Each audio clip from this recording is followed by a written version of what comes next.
I wanted to see how the drone did in the wind. I checked two different weather apps on my phone. One said it was 15 mile per hour winds. The other said 16 mile per hour with gust of 20 mile per hour. And it actually was quite windy. So I went to the local plaza and I was in the an open parking lot in the back where I had plenty of room. And I was really pleased with the way the drone handled.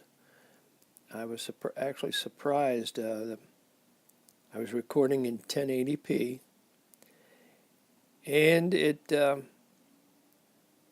seemed to handle the wind pretty good. I was up about 150 feet, which is the highest I have it set for.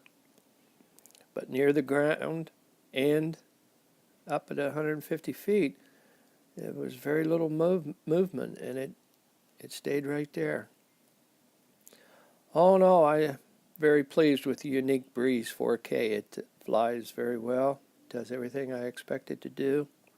It's easy to handle.